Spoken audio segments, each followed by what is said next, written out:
But just to be totally sure, Derek was sent for a full mental health assessment. So 2 different doctors talked to Derek, and afterward, they came back with very different possible diagnoses.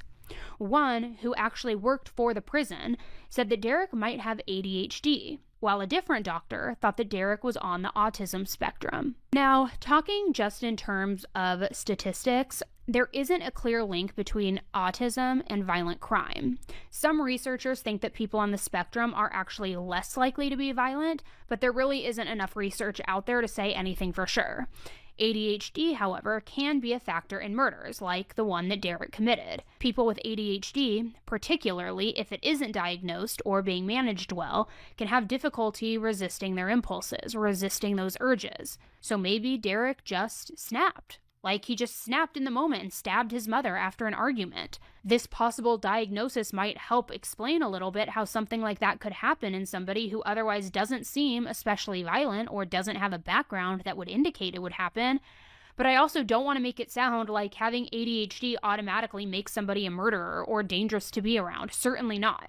If that is a factor, and again, I'm not sure if it even is, it's just one piece of an even bigger puzzle, which we're not still seeing a whole picture here yet. Plus, I don't know which therapist in all of this, which doctor was right. If Derek had ADHD or autism or both, or if there was something else going on and both of them were wrong. So at this point, investigators really had to go back to the drawing board. They had conflicting opinions about Derek's mental health condition, and they had him admitting to the murders but not really saying anything about why.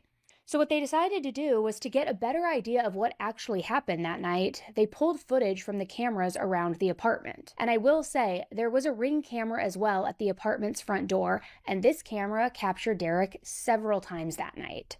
Both of these clips were from a few hours before the stabbing, and the footage showed Irina sitting in a chair by the front door with her new 2-week-old little baby girl. Derek opened the door, went outside, and as he went out, he had an exchange with his mother. The exchange was in Spanish, so I'm going to read a translation of their conversation for you now. Irina said, "Don't run." And then Derek sort of paused and looked back into the house at her, and he replied, "Why do you always tell me don't run?" And okay, fine, maybe it wasn't the friendliest exchange, I don't know, but nothing here sounds high stakes enough that would warrant him murdering his mother later that night, certainly not. Then, the Ring camera filmed him again. This was when he came back home a little while later, but it doesn't look like too much time had passed because Irina was still sitting in the same spot. Now this was the last time that the front door opened, and it was the last time that the Ring camera was activated, until close to midnight when the police arrived. But even so, we don't need to see any more Ring camera footage to know what happened next, right?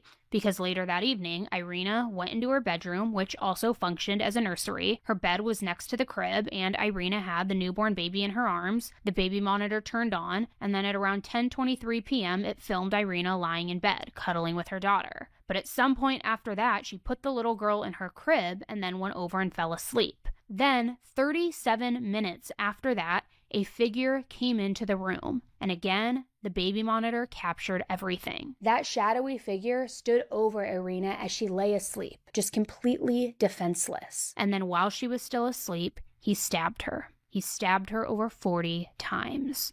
It was just like what he said in his confession. At one point, she woke up and began screaming, but even this didn't stop Derek or slow him down at any point. He just kept stabbing her until she was dead. And we also know what Derek did next, what he did after he murdered his mom, because he began documenting the entire crime on his own. First, he took photos of his mom's body, and then he took a selfie of himself with bloody hands. He was sticking his tongue out and flashing the rock on or the devil horn sign with his hands, with his red, just sticky, bloody covered fingers. I mean, it is truly haunting and disgusting to think about. It's also not something that you would expect from that scared-sounding little boy who called 911 and just sounded so calm. I don't know, it's like Derek's personality changed every couple of minutes over the course of the night. One minute he was sad, he was terrified. Then he was taking these pictures where he was basically showing off, almost proud that he just murdered his mother. I don't know which of these moves was supposed to be the quote-unquote real Derek, but in either event, pretty disturbing. And one thing I do find interesting is that after Derek snapped all of those photos, he sent 3 of them to a friend. Specifically, 2 photos of his mom's body and that selfie that he took.